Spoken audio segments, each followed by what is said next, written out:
ನಮಸ್ಕಾರ ಸ್ನೇಹಿತರೆ, ಬಾಳವಂಗಿರಣ ಯೂಟ್ಯೂಬ್ ಚಾನಲ್ಗೆ ಪ್ರೀತಿಪೂರ್ವಕವಾದ ಸ್ವಾಗತ. ನೀವಿನ್ನೂ ನಮ್ಮ ಚಾನಲ್ನ ಸಬ್ಸ್ಕ್ರೈಬರ್ ಆಗದಿದ್ದಲ್ಲಿ ಪ್ಲೀಸ್ ಸಬ್ಸ್ಕ್ರೈಬರ್ ಆಗಿ ಮತ್ತು ಸಪೋರ್ಟ್ ಮಾಡಿ. ಈ ದಿನ ಮಿಥಾಲಿ ರಾಜ್ ಎಂಬ ಮಹಿಳಾ ಕ್ರಿಕೆಟ್ನ ಅಪ್ರತಿಮ ಸಾಧಕಿಯ ಬಗ್ಗೆ ನಿಮ್ಮ ಮುಂದೆ ಪ್ರಸ್ತುತಪಡಿಸುತ್ತಿದ್ದೇವೆ. ತನ್ನ ಅಣ್ಣನಿಂದ ಕ್ರಿಕೆಟ್ ಪರಿಚಯವಾಗಿ ತಮ್ಮ 10ನೇ ವಯಸ್ಸಿನಲ್ಲಿ ಕ್ರಿಕೆಟ್ ಆಡಲು ಪ್ರಾರಂಭಿಸಿದ ಮಿಥಾಲಿ ರಾಜ್ 17ನೇ ವಯಸ್ಸಿನಲ್ಲಿ ಏಕದಿನ ತಂಡಕ್ಕೆ ಆಯ್ಕೆಯಾದರು. ಪ್ರಾರಂಭದಲ್ಲಿ ಕ್ರಿಕೆಟ್ ಆಡಲು ತಮ್ಮ ಕುಟುಂಬದವರು ಇಷ್ಟಪಟ್ಟಿರಲಿಲ್ಲ. ಅವರ ಅಜ್ಜ ಅಜ್ಜಿ ಇವಳು ದೊಡ್ಡ ಡ್ಯಾನ್ಸರ್ ಆಗುವ ಕನಸು ಕಂಡಿದ್ದರಂತೆ. ಕ್ರಿಕೆಟ್ ಎಂಬುದು ಪುರುಷರ ಕ್ರೀಡೆ, ಅದನ್ನು ನೀನು ಬಿಡಲೇಬೇಕು ಎಂದು ಕಡ್ಡಾಯವಾಗಿ ಕಡ್ಡಿ ಮುರಿದಂತೆ ಆಜ್ಞೆ ಮಾಡಿದ್ದರಂತೆ. ಅದನ್ನು ಒಪ್ಪದಿದ್ದಾಗ ಅವಳನ್ನು ಸಂಬಂಧಿಕರು, ಪರಿವಾರದವರೆಲ್ಲ ಸರಿಯಾಗಿ ಮಾತನಾಡಿಸುತ್ತಲೇ ಇರಲಿಲ್ಲವಂತೆ.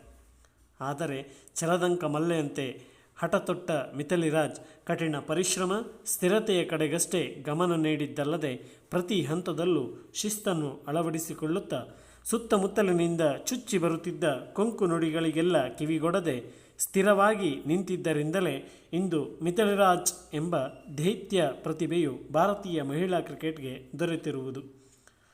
ಅಸಾಧ್ಯವಾದುದನ್ನು ಸಾಧಿಸಿದ ನಂತರ ಅಕ್ಕಪಕ್ಕದವರೇ ಒಡನಾಡಿಗಳಾದರು.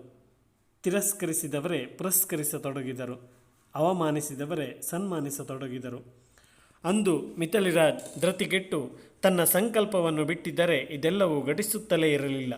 ನೋವಿನ ಹಿಂದೆ ನಗುವಿದೆ ಎಂಬಂತೆ ಇಂದು ಹೇಗೆ ಕ್ರಿಕೆಟ್ಗೆ ಸಚಿನ್ ತೆಂಡೂಲ್ಕರ್ ದೇವರೆಂದು ಪೂಜಿಸಲ್ಪಟ್ಟರೋ ಅಂತೆಯೇ ಭಾರತೀಯ ಮಹಿಳಾ ಕ್ರಿಕೆಟ್ಗೆ ಮಿಥಾಲಿ ರಾಜ್ ಸಚಿನ್ ಎಂದೇ ಕರೆಸಿಕೊಂಡರು. ಇಂದಿಗೂ ಮಿಥಾಲಿ ರಾಜ್ ಎಲ್ಲ ಭಾರತೀಯ ಮಹಿಳಾ ಆಟಗಾರರಿಗೆ ಸ್ಫೂರ್ತಿಯ ಸೆಲೆಯಾಗಿ ನಿಂತಿದ್ದಾರೆ.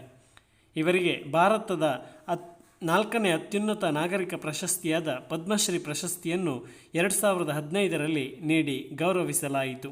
ಹೆಣ್ಣು ಮನಸ್ಸು ಮಾಡಿದರೆ ಏನನ್ನಾದರೂ ಸಾಧಿಸಿಯಾಳು ಎಂಬುದಕ್ಕೂ ಸಾಕ್ಷಿಯಾಗಿ ಭಾರತ ಕ್ರಿಕೆಟ್ ತಂಡದ ನಾಯಕಿಯಾಗಿಯೂ ಮೆರೆದ ಮಿಥಾಲಿ ರಾಜ್ 2022ರಲ್ಲಿ ಅಂತಾರಾಷ್ಟ್ರೀಯ ಕ್ರಿಕೆಟ್ ಬದುಕಿಗೆ ನಿವೃತ್ತಿ ಘೋಷಿಸಿದರು. ಸಾಧಿಸುವ ಮನಸ್ಸುಗಳಿಗೆ ಇಂದಿಗೂ ಎಂದೆಂದಿಗೂ ಪ್ರೇರಣೆಯಾಗಿರುವ ಮಿಥಾಲಿ ರಾಜ್ರವರ ಮುಂದಿನ ಬದುಕು ಸುಖಕರವಾಗಿರಲಿ ಎಂದು ಆಶಿಸುತ್ತಾ ಭಾರತೀಯ ಕ್ರಿಕೆಟ್ಗೆ ನೀಡಿರುವ ಅಪಾರ ಕೊಡುಗೆಗಾಗಿ ಮತ್ತೊಮ್ಮೆ ಭಾರತೀಯ ಕ್ರೀಡಾಭಿಮಾನಿಯಾಗಿ ಅಭಿನಂದನೆಗಳು, ಅಭಿವಂದನೆಗಳು.